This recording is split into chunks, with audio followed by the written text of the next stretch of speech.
When Michelangelo was asked how he made the David statue, he said, "All I did was carve out everything that David was not." See, David was always in the marble. Michelangelo went in there and just carved out everything that wasn't the statue, and then there it was. And this is very profound because this is exactly what happens when you start this journey of awakening. You're letting go of who you thought you were. You're letting go of all these different egoic roles and attachments and identities and these limiting beliefs that are not you. And what you're left with is the radiance of your true nature. And once you see that directly, everything changes. So, this whole game of awakening is not about gaining anything. It's not about adding anything. It's about losing. It's about letting go of everything that's keeping us from experiencing who we really are. And again, by everything, what I mean by that is all the different thoughts and ideas that we've been believing about ourselves that have kept us in this place of limitation and constraint and operating according to these different egoic patterns that are very low vibrational, by the way. And we keep attracting situations and scenarios and relationships that align with that low frequency. And that's just how most of us have been programmed. But again, the beautiful thing about awakening is it's a matter of letting go of all of that stuff. And it can seem as though even the letting go at times can seem as though, oh, that's just another thing I have to do. And how do I even do that? And what does that look like? And etc. But letting go, and I've talked about this before many times, letting go is not something that you actually do directly. Letting go is something that happens indirectly. It's a byproduct of the truth or of seeing the truth or remembering the truth. So as you're chipping away at everything you're not, and you're starting to get glimpses of who you really are, then the identification, the attachment to the ego just starts to dissipate. See? And the chipping away is the practice of whatever your spiritual practice is. And this can be meditation, this can be connecting with nature, this can be anything that brings your awareness from the head space into the heart space. And as you practice that daily and you start to live from the heart and you start to operate according to the intuition and you start to feel more instead of overthinking all the time, this is when you start to see. And when you start to see is when the letting go, again, the letting go, the way I'm using it here, has to do with the attachment to a certain idea of oneself. So it's a little bit different from the chipping away. The chipping away is the practice, like the meditation, the reminders, the breath work, the stillness, the silence, the walks, the whatever you do. That's the chipping away. That's the practice. That's the grounding. That's the centering. One of my favorite things to do, by the way, is just to be in the sun. When I'm directly in the sun, and sometimes I'm meditating while I do this, but other times I'm literally just sitting there breathing in the air and grounding and just sitting in the sun, I feel very much in my body and I feel this expansion start to occur from my heart space. And I notice, hey, look, my thoughts are becoming less and less. So now I'm not in the overthinking beta brainwave state. I start to drift into alpha and I feel that deep connection. And I've talked about this before too. The earth has a frequency. It's called the Schumann resonance, and that's 7.83 hertz. And when you're in the lower end of alpha, you start to experience the brainwave frequencies that are very close to the Schumann resonance. So you really feel connected to the earth, and being in the sun definitely helps with this because you're absorbing the photons from the sun and the electrons from the earth. So you're being charged, and you can really sense that. And anything that really grounds you like that and causes you to really feel in the body, that's going to bring your awareness into your heart space, or it can at least. That's why a lot of people love to be, on the beach or in the mountains, because they feel when they're in these different environments, connecting with nature, like there's this openness, there's this expansiveness that starts to occur simply by being in that element or in that environment. As a matter of fact, my wife just got back from a hiking trip, and that's one of the first things she said when she came back. She said, I can't even begin to describe it in words, but it's just this feeling of total oneness that she has when she's hiking in the mountains, and she loves to do that. For me, it's the beach. And so we kind of go back and forth between going to the mountains, going to the beach. She likes the beach too, but not as much as me. And then she likes the mountains more than I like the mountains. So that's interesting. But it doesn't matter, and the beautiful thing about the spiritual journey is that it's a very personal journey. And you have to discover what practice or what environment is most aligned with your soul, because it's going to look a little bit different for each being. So that's just one of many. But again, the focus is going to be something that is bringing your attention, your awareness into your heart space so that you can start to access the deeper parts of your being and feel more instead of think or overthink. And when this happens, you will notice that the insight and the wisdom and the knowledge that starts to spring from this deep well within your soul feels much more like a remembrance than learning something new. It will feel like something that you've always known.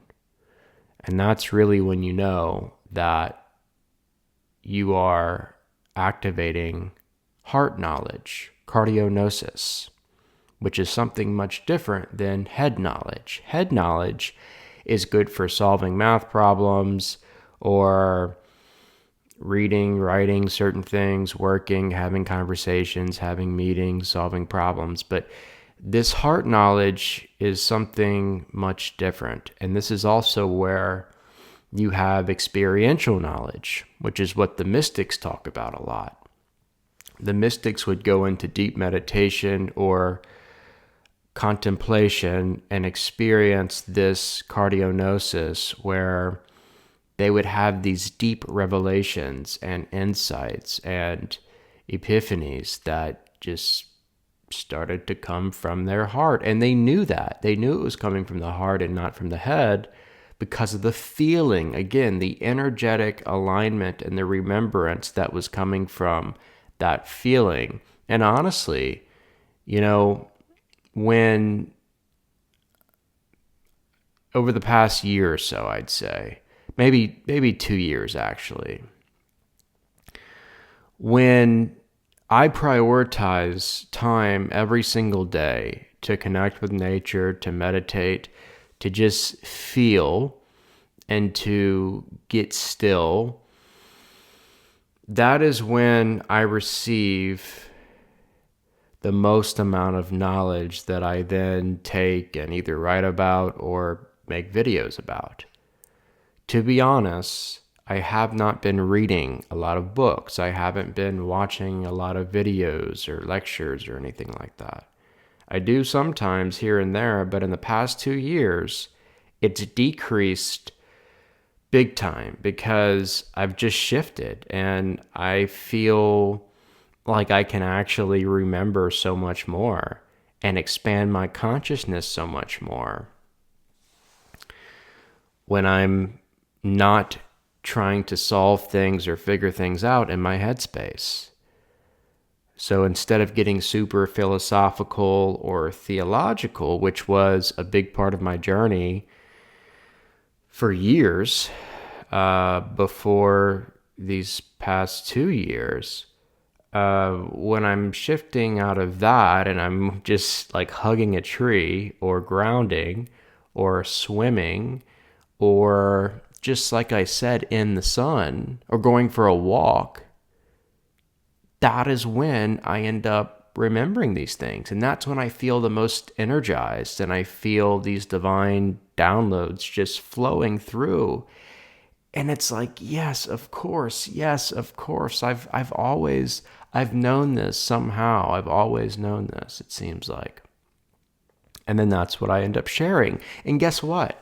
The other thing I've noticed is when I follow that pattern, that sequence of spending more time in silence and solitude and nature and meditation and beingness and feeling and just like the basics of being, as I like to call it, when I spend more time in the basics of being and I receive the insight, the intuitive knowledge and wisdom, and then I share that information ends up resonating with so many people. I get so many comments and messages and emails from people saying things like, you have no idea how much that video or what you said in that video or in that writing spoke directly to me. And it's the very thing I've been needing to hear. I've been praying for this, or I've been really meditating on this idea or this question. And then the very next day, I watched your video and you said exactly what I needed to hear.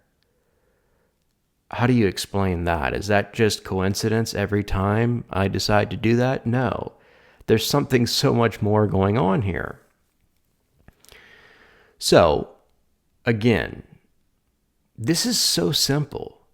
So simple. It doesn't have to be complicated.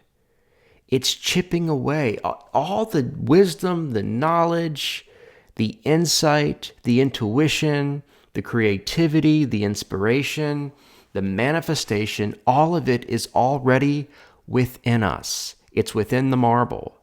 We have full access to it.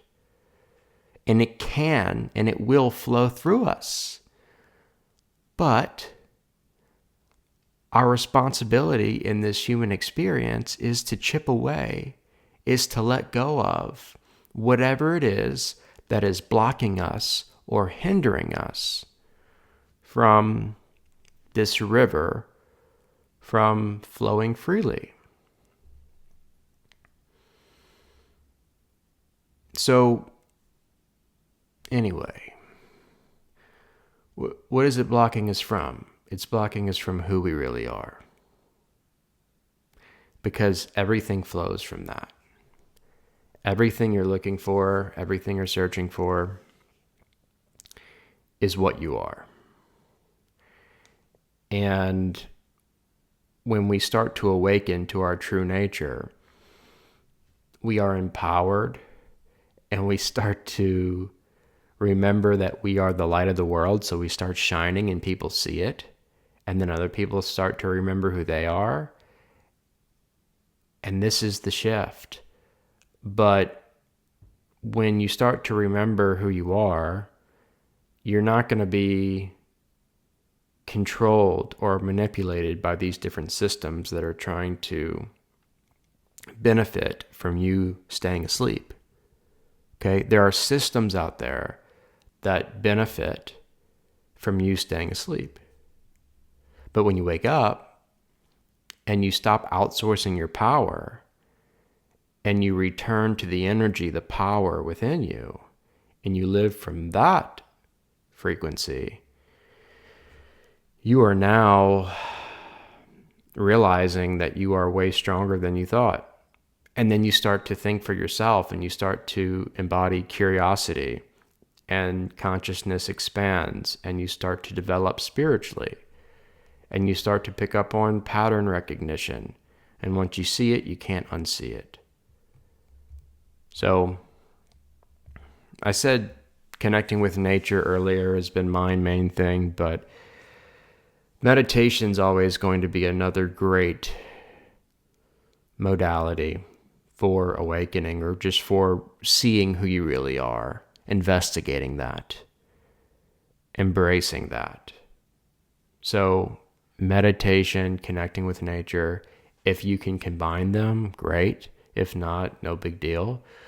You know, the thing with meditation is you get to a point where your whole life becomes a meditation. So meditation becomes something far beyond a practice that you're doing every day for a few minutes in the morning. It becomes, it still is that. That's the grounding, that's the training, but it expands way beyond that into every aspect of your life. And you just notice that as a byproduct of that, you're just more present. And again, presence, I've talked about this in a recent video. You can't become more present, but as you awaken to your true self, the I amness, your true self is the present moment. It is the eternal now. So you're experiencing presence because you're experiencing who you really are. Again, this is a byproduct of the letting go, of the chipping away. So there's presence, there's awareness, and now you're responding to certain situations instead of reacting from the ego. You're responding with love, with clarity, with understanding, with compassion, instead of reacting unconsciously in the ways that you used to. And you'll notice that as you practice this, and as this starts to become like this new normal for you, this new way of being, your perceived outer world then starts to reflect that. Because as within, so without. So you're literally now experiencing a different reality, a different realm, because of the shift that's happening internally. And the shift that happens internally happens when you're meditating or doing some practice or modality that enables you to rest and remember your true self. The chipping away, right? That's what this is. So that's the thing with meditation. But anyway, yeah, I think that's good for today. That's pretty much all I wanted to say. Remember, this is a game of letting go, of surrendering, of chipping away. Everything that you think is outside of you is within you. You don't have to attain it. You don't have to earn it. You don't have to go out and get it somewhere. It's always been within you. The power is within you. The divine is within you. The universe is within you. And you have full access to that. So start chipping away. But that is not like a work or something that you have to do. It's very graceful. The chipping away that Michelangelo did was art. Think about that. The chipping away is not strenuous. It's not this thing that comes with pressure and obligation. And no, it's art. There's a grace to it. There's a dance to it. It's beautiful. Okay? So remember that. And if you found this video helpful, informative, or insightful, please leave a thumbs up at the bottom of the screen and be sure to subscribe to my channel if you haven't already. Thanks for watching, and I'll see you next time.